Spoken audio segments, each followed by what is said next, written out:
Konflik di Timur Tengah kini mencapai titik paling berbahaya dalam beberapa hari terakhir. Hari ini, langit di atas kota Tel Aviv kembali menjadi arena pertempuran.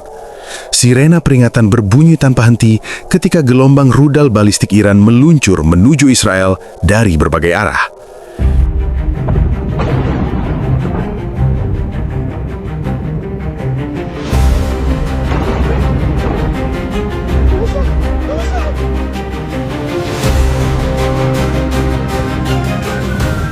Ini bukan serangan biasa. Iran mengumumkan bahwa mereka telah meluncurkan gelombang serangan rudal ke-33 dalam operasi militer yang dinamakan True Promise 4, sebuah kampanye serangan yang kini semakin intens dan semakin luas jangkauannya. Serangan terbaru ini menjadi salah satu eskalasi militer paling dramatis sejak konflik regional ini meletus.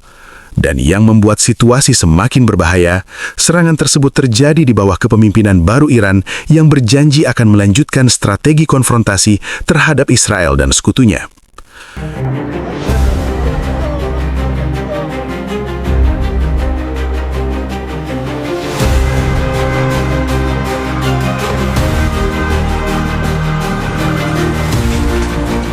Pada malam tanggal 9 hingga 10 Maret, Islamic Revolutionary Guard Corps atau IRGC meluncurkan rentetan rudal balistik jarak jauh menuju berbagai target di Israel. Menurut laporan media pemerintah Iran, rudal yang digunakan termasuk jenis berat yang membawa hulu ledak hingga 1 ton. Target utama serangan adalah wilayah metropolitan Tel Aviv, pusat ekonomi dan teknologi Israel. Beberapa laporan menyebut lebih dari 10 rudal menghantam kawasan perkotaan, memicu ledakan besar di berbagai titik. Serangan juga dilaporkan menghantam kota-kota di sekitar Tel Aviv, termasuk Bat Yam dan Holon. Di salah satu lokasi konstruksi, seorang pekerja dilaporkan tewas, sementara korban lainnya mengalami luka kritis setelah rudal menghantam area tersebut. Iran menyatakan bahwa serangan tersebut berhasil menghantam target strategis bernilai tinggi. Iran mengklaim beberapa rudalnya berhasil menembus sistem pertahanan udara Israel, termasuk sistem Iron Dome yang selama ini menjadi tulang punggung perlindungan negara tersebut.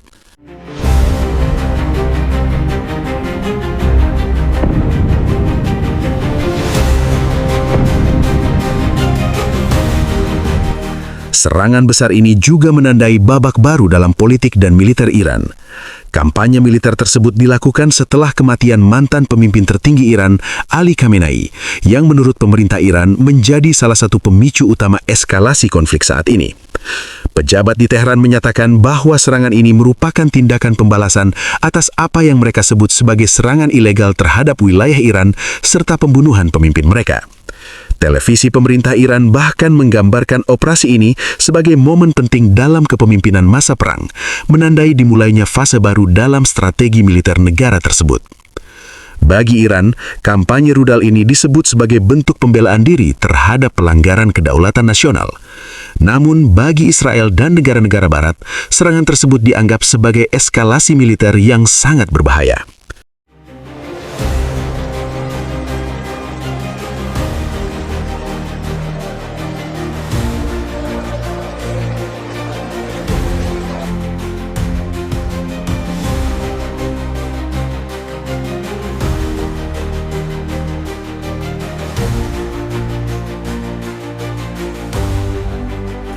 Konflik ini juga tidak lagi terbatas pada Iran dan Israel saja.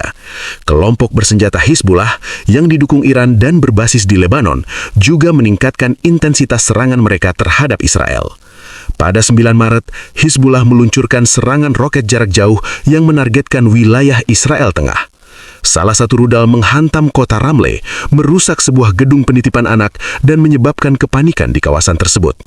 Sebanyak 14 orang, termasuk anak-anak dan staf, mengalami luka ringan akibat ledakan tersebut. Tim penyelamat terlihat bekerja di tengah puing-puing bangunan yang rusak. Serangan lain juga dilaporkan menghantam wilayah Mate Yehuda, merusak jaringan listrik dan infrastruktur jalan. Hizbullah menyatakan bahwa target mereka adalah fasilitas militer Israel, termasuk markas Komando Pertahanan Sipil. Namun, otoritas Israel membantah klaim tersebut dan menyatakan bahwa salah satu fasilitas yang dihantam sebenarnya merupakan stasiun komunikasi sipil.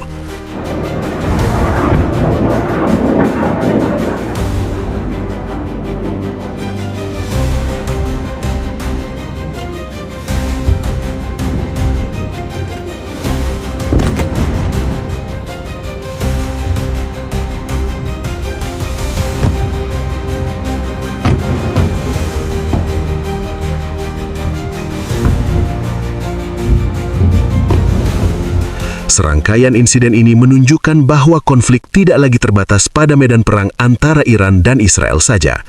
Ia kini mulai menyentuh infrastruktur energi global. Dengan meningkatnya serangan rudal, keterlibatan kelompok militan regional, serta ancaman terhadap jalur energi global, banyak analis memperingatkan bahwa Timur Tengah kini berada di ambang perang regional besar.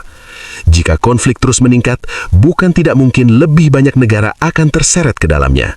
Setiap serangan baru berpotensi memicu reaksi balasan yang lebih besar. Dan dengan jalur energi dunia ikut terancam, dampaknya bisa dirasakan jauh melampaui kawasan Timur Tengah. Mulai dari lonjakan harga energi, gangguan perdagangan global, hingga meningkatnya ketegangan geopolitik antara kekuatan besar dunia. Untuk saat ini, satu hal menjadi semakin jelas. Konflik ini belum menunjukkan tanda-tanda akan meredah. Sebaliknya, dunia justru sedang menyaksikan awal dari eskalasi yang mungkin jauh lebih besar.